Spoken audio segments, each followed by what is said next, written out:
धौलपुर जिले के बाड़ी शहर के सामान्य चिकित्सालय की दूसरी मंजिल पर बनी नवनिर्मित बिल्डिंग को अभी 2 सप्ताह भी नहीं हुए हैं। बिल्डिंग की छत में दरारें और दीवारों पर सीलन देखने को मिल रही है, जिसके चलते अस्पताल में कार्यरत कर्मचारी भयभीत देखे जा सकते हैं।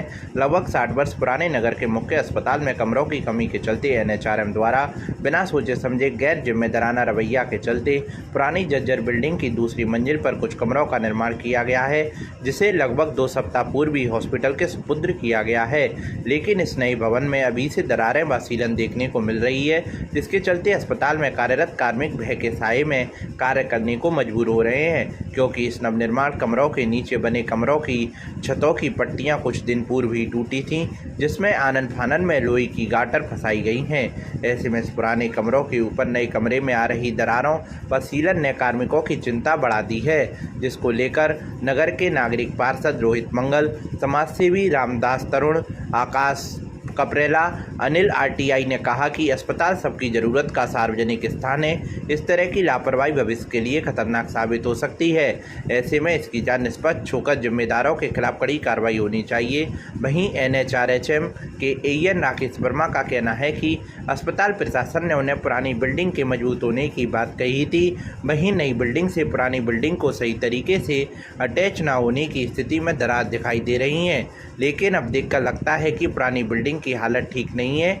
ऐसे में बिल्डिंग के ऊपर और निर्माण कार्य नहीं किया जाएगा। साथ ही नई बिल्डिंग की दरारों को दूर करने के प्रयास किए जाएंगे। PMO हरिकिशन का कहना है कि बिल्डिंग का निर्माण कार्य पूर्व PMO के समय हुआ था, जिसकी सुपुर्दगी भी उन्हीं के समय हुई है, लेकिन अब बिल्डिंग में दरारें दिखी हैं, तो इसके लिए NHRM के मुख्य अभियंता को शिकायत पत्र भेजा जाएगा। हमारा ये कहना है कि जो बिल्डिंग उन्होंने बनाई है वो भविष्य में हादसा हो सकता है, क्यों कि अभी से उसमें दरारें आ रही हैं, सीलनें आ रही हैं। संबंधित विभाग को इस बिल्डिंग को सही कराना चाहिए और या फिर दोबारा से दूसरी जगह बिल्डिंग बनवानी चाहिए। सामान्य चिकित्सालय में जो नई बिल्डिंग बनाई गई है उसमें अभी से सीलन दिखाई दे रही है एवं दरारें दिखाई दे रही हैं। इसका मतलब ये है कि इसमें गुणवत्तापूर्ण काम नहीं हुआ है। ये एक खतरे की घंटी है, कभी भी हादसा हो सकता है। एवं इसमें जो नीचे की मंजिल है वो भी डैमेज है। उसके ऊपर ये दूसरी मंजिल बना कैसे दी है, जबकि वो पहले से ही डैमेज है।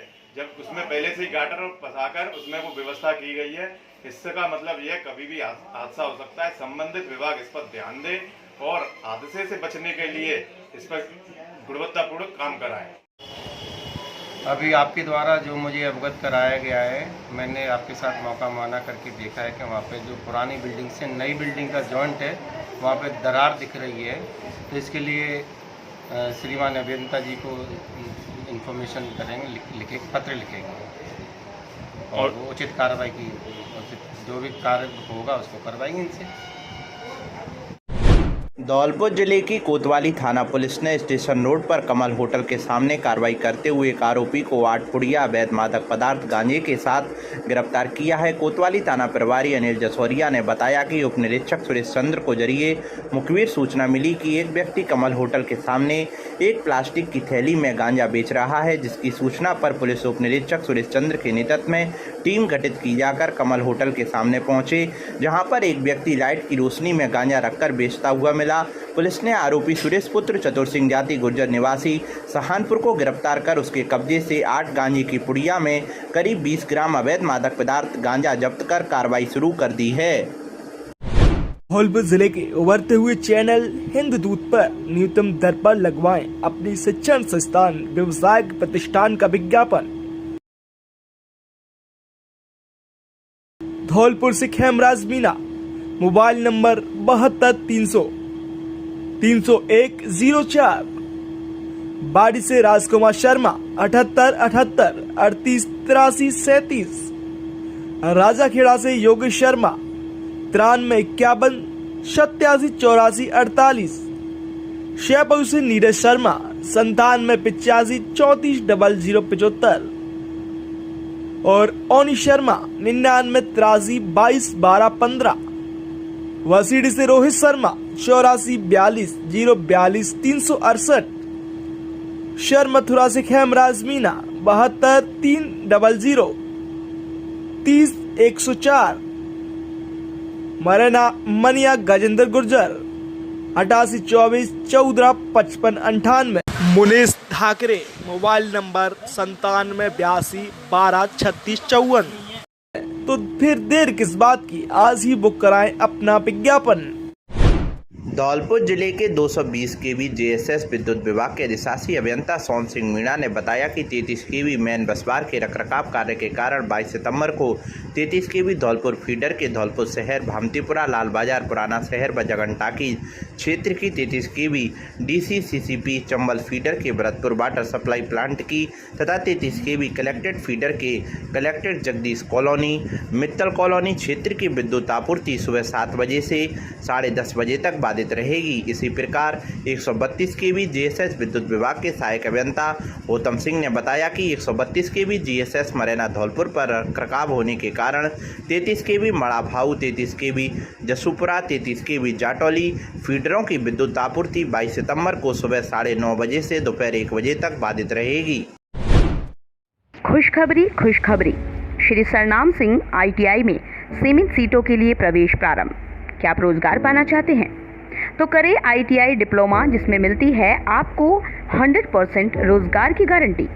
तो देर किस बात की, आज ही प्रवेश लें श्री सरनाम सिंह ITI में। विशेषताएं: सरकार द्वारा वजीफा की सुविधा, 10वीं के बाद ITI करने पर 2 विषय की परीक्षा देने पर 12वीं के समकक्ष, योग्य अनुदेशक द्वारा प्रशिक्षण की व्यवस्था, कंप्यूटर लैब की व्यवस्था, सुसज्जित लैब की व्यवस्था, 24 घंटे वाईफाई की व्यवस्था, इलेक्ट्रीशियन 80 सीट प्रतिवर्ष, फिटर 20 सीट प्रतिवर्ष। तो फिर देर किस बात की, आज ही प्रवेश लें और संपर्क करें। हमारा पता है कायस्थपाड़ा, अंदाना पैलेस के पीछे, बाड़ी, धौलपुर, राजस्थान। राकेश मीणा कुमार 8107964408। गिरिराज मीणा 8094665297। अधीक्षक राजीव कुमार, फ़ोन नंबर 9983234533, 9079655940 की। धौलपुर जिले में आज देश के प्रधानमंत्री नरेंद्र मोदी के 71वें जन्मदिवस के रूप में सेवा पखवाड़े के अवसर पर भाजपा जिला कार्यालय पर उनके व्यक्तित्व एवं कृतित्व पर आधारित प्रदर्शनी का उद्घाटन फीता काटकर समारोह मुख्य अतिथि पूर्व जिला प्रमुख पंडित किशन चंद शर्मा ने किया और कहा कि हिंदुस्तान को आज विश्व पटल पर सम्मान मिल रहा है तो उसका श्रेय देश के प्रधानमंत्री मोदी को जाता है, जिन्होंने हिंदुस्तान को सबके सामने एक नई शक्ति के रूप में खड़ा किया है। प्रधानमंत्री की नई सोच ने एक नया हिंदुस्तान खड़ा कर दिया है। इसके कारण विश्व के सभी देशों में उनका व्यक्तित्व और कृतित्व ने वैश्विक स्तर पर महामानव बना दिया है। मुख्य वक्ता प्रदेश कार्य समिति सदस्य विशंबर दयाल शर्मा ने कहा कि मोदी जी के व्यक्तित्व एवं कृतित्व पर आधारित प्रदर्शनी लगाई गई है। प्रदर्शनी में केंद्र सरकार की महत्वपूर्ण नीतियों, निर्णयों, उपलब्धियों एवं जन कल्याणकारी योजनाओं की जानकारी दी। इसी क्रम में कार्यक्रम के संयोजक रायाखेड़ा विधानसभा के सह प्रभारी डॉक्टर मनोज शर्मा ने कहा कि मोदी जी के करिश्माई ने एक भारत श्रेष्ठ भारत, आत्मनिर्भर भारत, स्वस्थ भारत, मजबूत भारत, सुरक्षित भारत, तेजी से बढ़ता भारत, समृद्ध भारत, मोदी जी की गहरी सोच और संकल्प शक्ति राष्ट्र को मोदी जी की ही देन है और सेवा ही संकल्प भाजपा और मोदी का ध्येय है। धौलपुर जिले में आज अखिल भारतीय विद्यार्थी परिषद नगर इकाई धौलपुर द्वारा जयपुर प्रांत के आग्रह पर सदस्यता अभियान के स्कूलों व महाविद्यालयों में जाकर छात्रों को सदस्य बनाए। इस मौके पर निजी विश्वविद्यालय प्रांत संयोजक अभिनव सिंह ने बताया कि अखिल भारतीय स्तर पर हर वर्ष विद्यार्थी परिषद अपनी सदस्यता अभियान का आयोजन करती है। उसी के तहत जयपुर प्रांत के द्वारा पूरे प्रांत में प्रत्येक जिले की नगर इकाई उप सदस्यता अभियान का आयोजन किया जा रहा है। इसके अंतर्गत धौलपुर नगर पर सदस्यता अभियान चलाया गया। इस सदस्यता अभियान के अंतर्गत धौलपुर के विद्यालयों एवं महाविद्यालयों में 453 छात्र छात्राओं ने बढ़ चढ़ करके विद्यार्थी परिषद की सदस्यता ग्रहण की। इस मौके पर योगेश मीणा व अंकित ने बताया कि विद्यार्थी परिषद विश्व का सबसे बड़ा छात्र संगठन है जो सदैव छात्र हित के लिए कार्य करती है। इस मौके पर राहुल कंसाना एवं सुमित कांडेल ने कहा कि अखिल भारतीय विद्यार्थी परिषद राष्ट्रवादी विचारों के साथ समाज में निस्वार्थ भाव से युवाओं को देश के प्रति जागरूक एवं संदेश देने का कार्य अपनी 75वीं वर्ष की यात्रा में कर रही है। इस मौके पर जतिन अग्रवाल एवं आकाश दिवाकर ने बताया कि आज यहाँ हम आज़ादी के 75वें वर्ष अमृत महोत्सव के रूप में मना रहे हैं। वहीं विद्यार्थी परिषद ने भी लगातार छात्रों के बीच रहकर के राष्ट्रव्यापी आंदोलन में अपनी महत्वपूर्ण भागीदारी निभाई है। बाड़ी में शिक्षा के क्षेत्र में बेहतर परिणाम देने वाली बाड़ी की एकमात्र संस्था जिसमें आप पहली हमारी संस्था हंसवाहिनी आदर्श यूपीएस कासपुरा बाड़ी, दूसरी संस्था सीताराम शिक्षण संस्थान खानपुर मीना बाड़ी, तीसरी संस्थान एसआरएस कॉन्वेंट स्कूल बाड़ी। हमारी तीनों संस्थाओं में प्रवेश प्रारंभ है। आप अपने बच्चों के उज्जवल भविष्य के लिए आज ही प्रवेश दिलाएं और बेहतर सुविधा युक्त वातावरण के साथ अच्छी शिक्षा, बेहतर तकनीक युक्त वातावरण, बच्चों के लिए मनोरंजन के लिए खेल मैदान, पीने के लिए आरओ, शांतिपूर्ण क्लास रूम, बेहतर शिक्षा के लिए अनुभवी शिक्षक। तो फिर देर किस बात की, अपने बच्चों के उज्जवल भविष्य के लिए आज ही प्रवेश दिलाएं। हमारा मोबाइल नंबर है 9782825801 8769176185।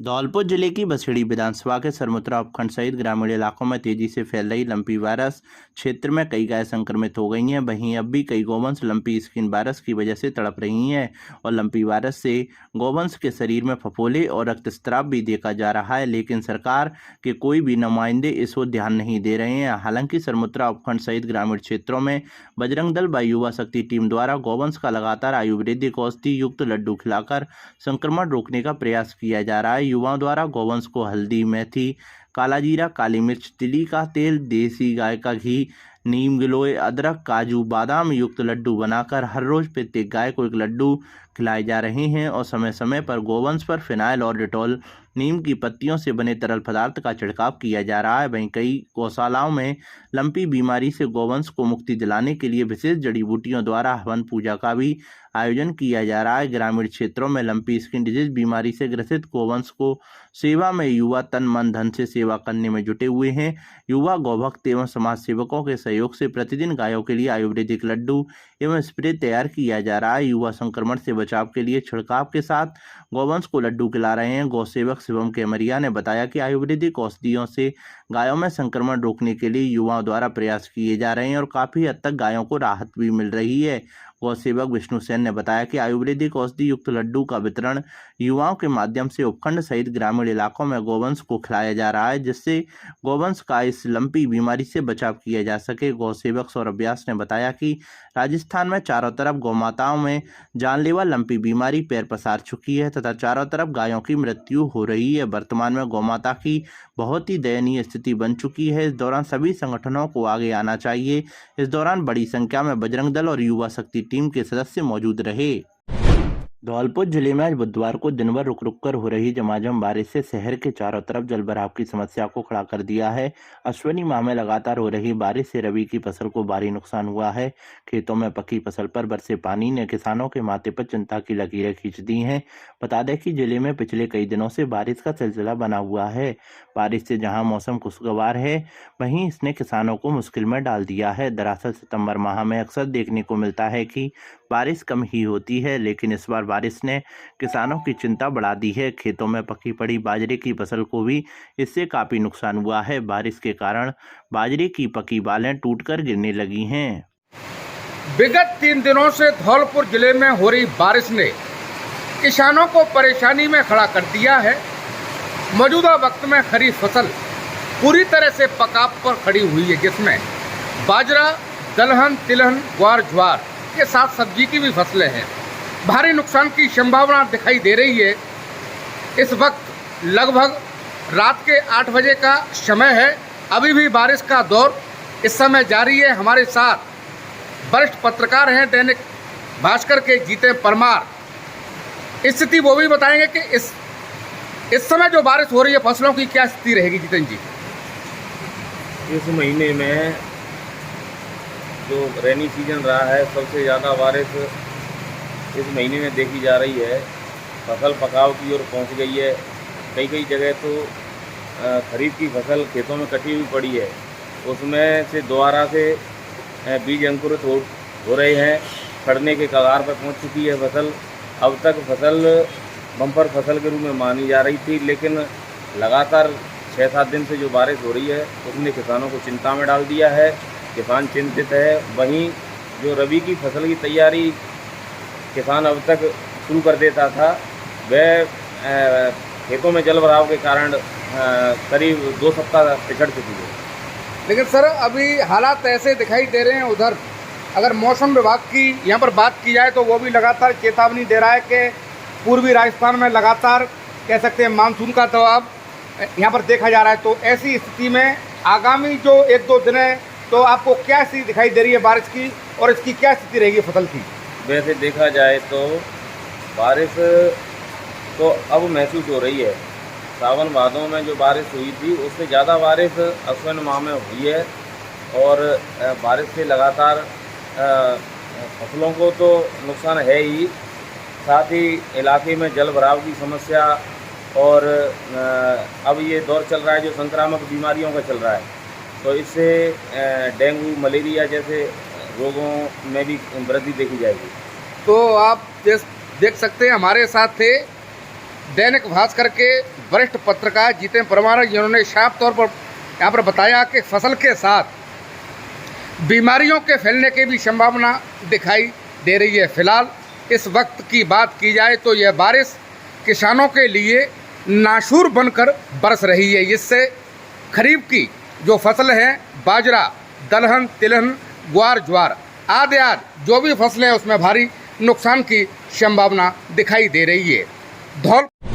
धौलपुर जिले के बाड़ी उपखंड में उस्मानी समाज की मीटिंग का आयोजन निजी मैरिज होम में किया गया, जिसमें उस्मानी समाज के अध्यक्ष का चुनाव संपन्न हुआ। अध्यक्ष पद के लिए सर्वसम्मति से इसाक उस्मानी को निर्विरोध अध्यक्ष चुना गया। उपाध्यक्ष पद के लिए मुस्तकीम उस्मानी को निर्विरोध चुना गया। इस दौरान तमाम उस्मानी समाज के जिम्मेदार लोगों ने मीटिंग में शिरकत की। कार्यक्रम का संचालन अकबर उस्मानी ने किया। मीटिंग में समाज में फैल रही बुराइयों को दूर करने की पुरजोर अपील की गई। शिक्षा पर जोर दिया गया जिससे समाज उन्नति कर सके और समाज देश के विकास में योगदान दे सके। इस प्रोग्राम में मुस्लिम समाज बाड़ी के अध्यक्ष सैफ सैयद खान, वक्फ बोर्ड अध्यक्ष शकील कुरैशी, वार्ड पार्षद नजीर खान, पार्षद प्रतिनिधि इस्माइल खान, पार्षद प्रतिनिधि समीर खान, हाजी जलालुद्दीन, बीशू उस्मानी, शेरा उस्मानी, फजलू उस्मानी आदि लोगों ने अपने विचार रखे। इस मौके पर सईद उस्मानी, वहीद उस्मानी, गफ्फार खान, राजू खान, सुल्तान फौजी, नईम खान, मेहंदी हसन भोलू, नजीद छीतापुरा वाले, हमीद इमरान एडवोकेट, इस्लाम जारगा वाले, रफ़ीक खान, निसार खान, रशीद खान, इमरान खान, शौकीन खान आदि लोग मौजूद थे। धौलपुर जिले के बाड़ी उपखंड के राजकीय महाविद्यालय के छात्र संघ अध्यक्ष पुष्पेंद्र गुर्जर ने प्राचार्य को पत्र लिखते हुए बताया है कि BSc first year, second year, third year में विद्यार्थियों की संख्या लगभग 200 है। इनके लिए कोई भी अध्यापक नहीं है, ना ही विद्यालय संबल में से अध्यापक मिले हैं। इस कारण से बीएससी नियमित विद्यार्थियों की पढ़ाई बाधित हो रही है। साथ ही मांग की है कि जल्दी से जल्दी अध्यापक लगाए जाएं जिससे पढ़ाई सुचारू रूप से जारी रह सके। साथ ही उन्होंने चेतावनी दी है कि अगर इस समस्या का समाधान 7 दिन के अंदर नहीं होता है तो छात्र संगठन आंदोलन की राह पकड़ेगा। ज्ञापन देने वालों में अध्यक्ष पुष्पेंद्र गुर्जर, मौसाना फटान, उपाध्यक्ष दीप्ति वर्मा, संयुक्त सचिव अभिषेक, रोहित गर्ग, शिवानी गौड़, अंकिता आदि उपस्थित रहे। मासलपुरिया व बजरंग मिष्ठान भंडार सरमथुरा। हमारे यहाँ शुद्ध घी से निर्मित मिठाई बनाई जाती है। साथ ही हमारे यहाँ स्पेशल मावा, कचौरी, काजू बर्फी, मावा बर्फी, रसगुल्ला, गुलाब जामुन हर समय तैयार मिलते हैं। शादी और पार्टियों के लिए स्पेशल मावा, पनीर, सफल मटर, आइसक्रीम की बुकिंग की जाती है व हलवाई का भी विशेष प्रबंध है। हमारे यहाँ शुद्ध नमकीन तैयार की जाती है जो दूर दूर तक विशेष ऑर्डर पर भी तैयार की जाती है। हमारा पता है बाड़ी स्टैंड के पास, हॉस्पिटल रोड, सरमथुरा। आज ही हमारे नंबर पर संपर्क करें। विष्णु मित्तल, मासलपुरिया, अध्यक्ष बाहरबाई मेला समिति, समाज सेवी अग्रवाल, सभा बाड़ी। Contact number 8619734318।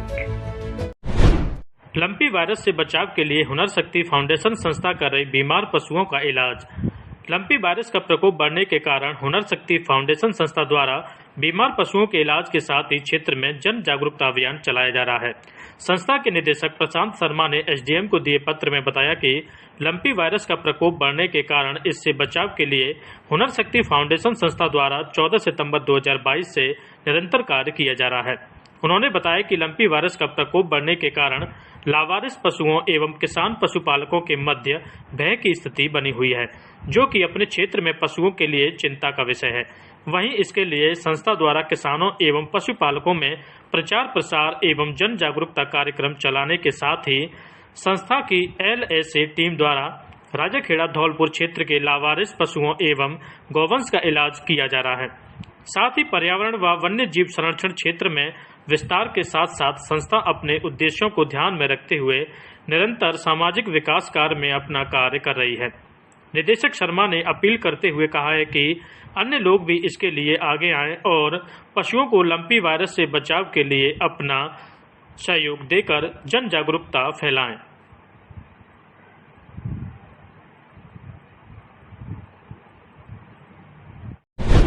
पुलिस ने अवैध चंबल रेता का स्टॉक करने के मामले में एक व्यक्ति को किया गिरफ्तार। राजाखेड़ा थाना पुलिस ने अवैध चंबल रेता का स्टॉक करने के मामले में एक व्यक्ति को गिरफ्तार किया है।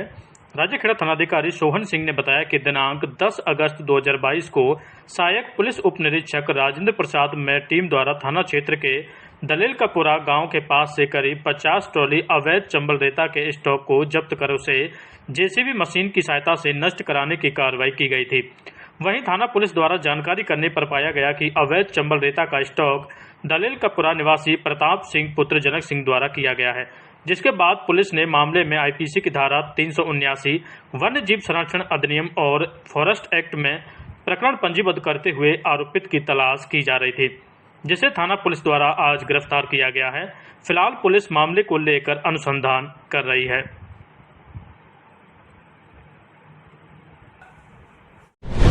धौलपुर जिले की सरमुत्रा थाना पुलिस ने आज बुधवार को यातायात नियमों का उल्लंघन करने वाले वाहन चालकों के खिलाफ कार्रवाई करते हुए मोटर वाहन अधिनियम के तहत किए कुल 21 चालान कर 15,200 रुपये जुर्माना वसूल किया है। सरमुत्रा थाना प्रभारी देवेंद्र कुमार शर्मा ने बताया कि पुलिस अधीक्षक धर्मेंद्र सिंह यादव द्वारा सड़क दुर्घटनाओं में कमी लाने बाबत चलाए जा रहे अभियान के तहत NH 11B पर खरैर नदी पुल के पास वाहन चेकिंग व यातायात नियमों की अनुपालना बाबत नाकाबंदी अभियान चलाया जाकर बिना हेलमेट पहने 9 दुपहिया वाहन चालकों के चालान कर 7,000 रुपये प्रशमन राशि व बिना सीट बेल्ट के वाहन चलाने पर 11 चौपहिया वाहन चालकों के चालान कर 8,000 रुपये प्रशमन राशि और एक कार्रवाई अन्य MB एक्ट में की जाकर जुर्माना राशि 200 रुपये वसूल किए।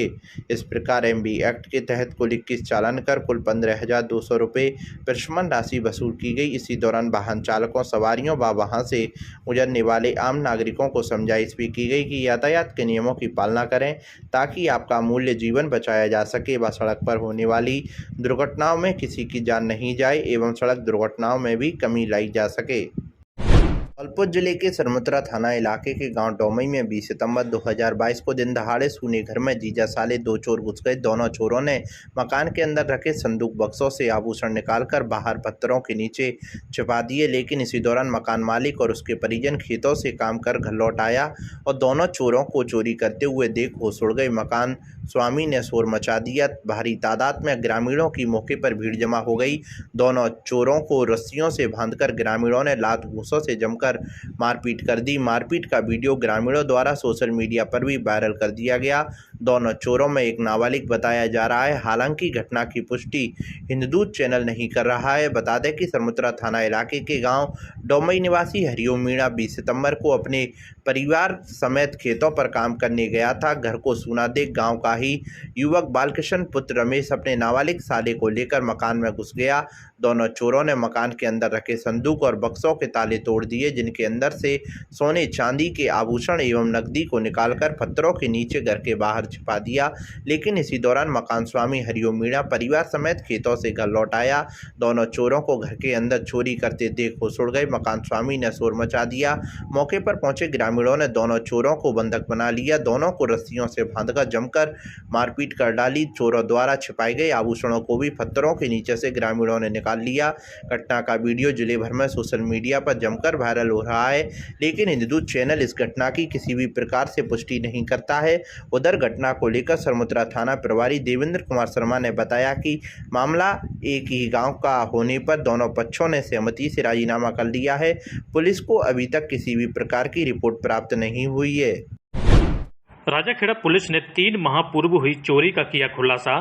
विधि से संघर्षरत बालक को किया निरुद्ध। धौलपुर जिले की राजाखेड़ा थाना पुलिस द्वारा कस्बे के वार्ड नंबर 18 में करीब 3 माह पूर्व हुई चोरी का खुलासा करते हुए मामले में एक विधि से संघर्षरत बालक को निरुद्ध किया है। मामले को लेकर राजाखेड़ा थानाधिकारी सोहन सिंह ने जानकारी देते हुए बताया कि कस्बे के वार्ड नंबर 18 निवासी संजय खटीक ने अपने घर में 3 जून 2022 को मोबाइल चोरी व नकदी रुपए चोरी करने की रिपोर्ट राजाखेड़ा थाने पर दर्ज कराई थी, जिसके बाद मामले में लगातार आरोपितों की तलाश की जा रही थी। पुलिस ने मामले में चोरी का खुलासा करते हुए एक विधि से संघर्षरत बालक को निरुद्ध किया है। थानाधिकारी ने बताया कि निरुद्ध किए गए बालक को किशोर बोर्ड न्यायालय में पेश किया गया है तथा प्रकरण में अभी अनुसंधान किया जा रहा है। जिले में मोबाइल इस्तेमाल करने के मामले में कोटा के हिस्ट्री सीटर बंटी बर्दन से कोतवाली पुलिस ने पूछताछ की। पुलिस ने पूछताछ के बाद बुधवार को कोर्ट में पेश किया, जहां से उसको जेल भेजने के आदेश दे दिए गए। दरअसल 12 अगस्त को धौलपुर जेल में तलाशी के दौरान हिस्ट्री सीटर बंटी बर्दन के पास एक मोबाइल और सिम मिली थी। इसके बाद जेल सुप्रीडेंट ने कोतवाली थाने में मामला दर्ज कराया था। मामले में कोर्ट के आदेश के बाद कोतवाली पुलिस ने हिस्ट्री सीटर को जेल से गिरफ्तार कर पूछताछ की थी। हिस्ट्री सीटर से पूछताछ करने के बाद पुलिस ने उसे बुधवार को फिर कोर्ट में पेश किया, जहां से उसको जेल भेजने के आदेश दिए गए। जांच अधिकारी और एएसआई दिलीप सिंह ने बताया कि कोटा जिले से 25 आपराधिक मामलों में जेल में बंद हिस्ट्री सीटर बंटी बर्दन पुत्र निपेंद्र निवासी केशवपुरा को आपराधिक गतिविधियों के चलते कोटा जेल से धौलपुर जेल में ट्रांसफर किया गया था। 12 अगस्त को जेल में तलाशी लेने पर बैरक नंबर 2 में बंद हिस्ट्री सीटर के पास एक मोबाइल और टूटी हुई सिम मिली थी। घर वालों के साथ कई बदमाशों के संपर्क में था। जानकारी के मुताबिक history sheeter Bunty Bardan Dholpur jail से मोबाइल के जरिए अपने घर वालों के साथ ही कोटा के कई बदमाशों से लगातार संपर्क में था। इसको लेकर पुलिस ने हिस्ट्री सीटर से पूछताछ की है। धौलपुर जेल में बंद हिस्ट्री सीटर पर 25 आपराधिक मामले दर्ज हैं। इनमें से 20 मामले अभी तक पेंडिंग है। हिस्ट्री सीटर पर दर्ज मामलों में से 2 मामले में राजीनामा हो चुका है, तो 2 मामलों में उसे कोर्ट ने बरी कर दिया है। वहीं एक मामले में एडीजे कोर्ट ने हिस्ट्री सीटर को 2 साल के कारावास की सजा सुनाई है। तो इसमें जो बात चल रही है, जो नेता प्रतिपक्ष कह रहे थे कि आप इतना लोन ले रहे हो, वो लोन किसके अगेंस्ट ले रहे हैं? Loan is as per the FRBM limit set by the central government. आज जो बात चल रही थी, जब ये बजट आया था तो बजट में ये बात थी ये पैसा कहां से आएगा। उस दिन भी मैंने यही चीज कही थी कि इस FRBM लिमिट के तहत ही ये पैसा आएगा जो आपने FRBM लिमिट बढ़ाई है, और उसकी जो हमारे को आपने 3 जो कंडीशंस दी हैं, इलेक्ट्रिसिटी रिफॉर्म्स वगैरह की जो 3 कंडीशन दी हैं, हमने वो 3 कंडीशंस फुलफिल करी हैं। जब वो 3 कंडीशंस हमने फुलफिल करी हैं, then only we are allowed to take the loan. तो इसलिए मैं आपसे कहना चाहूंगा कि जो एक्स्ट्रा पैसा आज लिया जा रहा है, जो नए इरिगेशन के प्रोजेक्ट्स, कैपिटल आउटले के जो इरिगेशन के नए प्रोजेक्ट्स आज हम ले रहे हैं, वो इसीलिए ले रहे हैं। आज इरिगेशन के ऊपर हम जितना पैसा खर्च कर रहे हैं, पहली बार हुआ है आज 50 सालों में कि इरिगेशन पर इतना पैसा खर्च हो रहा है। ERCP पर हमारी बात थी 9,600 करोड़ रुपया लेने की, जो बात थी कि भाई सेंट्रल गवर्नमेंट इसको अप्रूव करेगी, राष्ट्रीय परियोजना के तहत करेगी, जो आप लोगों ने नहीं करा। जो पूरे ईस्टर्न राजस्थान के लिए आपने कटोरा घात आपके लिए साबित करा, तो फिर भी हमारे मुख्यमंत्री महोदय ने 9,600 करोड़ रुपया जो ERCP के लिए करा, उस सब के लिए तो आज ये डिमांड्स हमने क्रिएट करी हैं। आज हम डिमांड्स क्रिएट नहीं करेंगे, एक्स्ट्रा लोन नहीं लेंगे, क्योंकि आज जो मंदी पूरे देश में छाई हुई है, जो आप बात करते हैं कि भाई हमारा GST बढ़ रहा है, GST क्यों बढ़ेगा? आपका इन्फ्लेशन बढ़ चुका है, इसलिए आपका GST कलेक्शन बढ़ रहा है।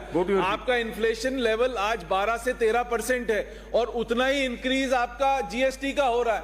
तो जो इन्फ्लेशन ये सरकार, केंद्र सरकार कंट्रोल नहीं कर पा रही है, आज उसकी वजह से हमारे को सबको इस देश में प्रॉब्लम आ रही है। आज average inflation, consumer inflation is to the tune of 12.5%, unprecedented. पिछले 50 सालों में इतना इन्फ्लेशन नहीं बढ़ा। इतना इन्फ्लेशन बढ़ने से ही ये सिर्फ बात करते हैं कि हमारा GST का कलेक्शन बढ़ गया। GST का कलेक्शन जब पहले 40 रुपए किलो लोहा होता था, आज की डेट में वो 85 रुपए 70 रुपए तक पहुंच गया। वो कलेक्शन बढ़ेगा ही बढ़ेगा। सीमेंट प्राइसेस आप देखो कहां जा रही हैं। जितने आपके मेटल्स हैं, the prices have increased 1.5 times। सो अपने आप ही आपका जीएसटी कलेक्शन बढ़ेगा। जीएसटी में आप यदि ये देखें पर consumption, per capita consumption human, उसमें कि भाई कितना कंजम्पशन हुआ है, तो अल्टीमेटली आप देखते हो उनका प्रोडक्शन तो कम हुआ है बट उनकी रेटें बढ़ गई, इसलिए आपका जीएसटी कलेक्शन हो गया। आज जीएसटी कलेक्शन होने के बाद आज ये हमारे को लोन क्यों लेना पड़ रहा है?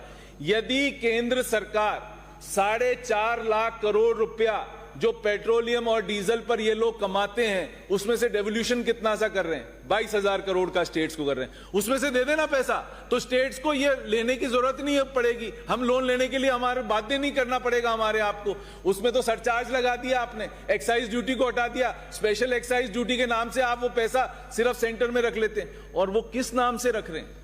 वो सिर्फ उस नाम से रख रहे हैं कि 4.5 लाख करोड़ रुपए इनने सिर्फ पेट्रोलियम और डीजल।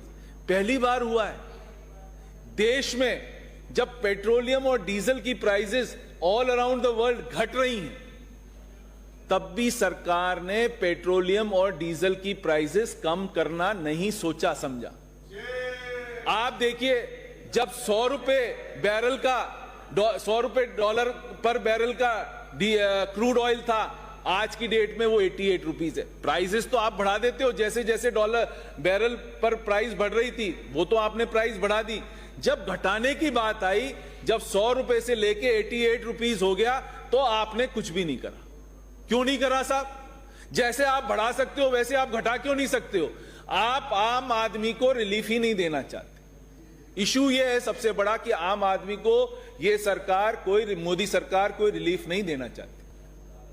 आप हालत देखिए, जितना लोन आप जो बात कर रहे थे कि आप ये लोन क्यों ना, आप सेंट्रल गवर्नमेंट का लोन देखो ना साहब कितना बढ़ गया। 57, जब हमारी सरकार 2014 में गई थी तो 57 लाख करोड़ का लोन छोड़ के गई थी। आज की डेट में कितना लोन है? ये बोलेगा कि नहीं बोलेगा? 1,35,000 करोड़ का लोन है। यानी हर आदमी पर आपने लोन की जो संख्या बढ़ा दी, वो 1 लाख रुपए पर आदमी आपने लोन की वो कर दी। और फिर आप कह रहे हो कि आप कहां से ले रहे हो? आपने हमारा गला तो भींच रखा है। हमारे को सिर्फ डेफिसिट फाइनेंसिंग के अलावा हम कर क्या सकते हैं? हमारे पास है क्या? हमारे पास 5 तो रेवेन्यू के साधन, छठा साधन नहीं छोड़ रखा। आपने जीएसटी लाके जो स्टेट्स की सॉवरेनिटी थी वो खत्म कर दी। आपने पहली बार हुआ है डेमोक्रेसी में, ये डेमोक्रेसी का ये भी पार्ट है जो करेक्ट डेवल्यूशन है, जो redistribution of the taxes between centre and the state should have been in the proper manner. This is a part of the democratic system. You have forgotten the democratic system. आपकी जो मर्जी आ रही है वैसा आप काम कर रहे हो। आप कोई ऐसा काम नहीं कर रहे हैं जिससे कि स्टेट्स को, जहां आपकी रूलिंग गवर्नमेंट है वहां पर आप ये बात कर लेते हो कि भाई हमारे को ये आप पैसा दे देते हो अपनी स्टेट्स के अकॉर्डिंग। हमारे को तो कुछ पैसा मिलता नहीं, तो हम कहां से जाएंगे? हमें तो हमारी जो एफआरबीएम लिमिट की हमारी जो कंडीशंस हैं उसके तहत हम लोगों ने ये लोन ले रहे हैं, सो दैट हम अपने ये जो लोन का पैसा है, हमारे जो असेट्स बन रहे हैं उस पर हम खर्च करना जा रहे हैं। मैक्सिमम पैसा इस अप्रोप्रिएशन में आप देखोगे ऑन इरिगेशन एंड एक सेकंड बेटा, मैंने सवेरे आपके चैम्बर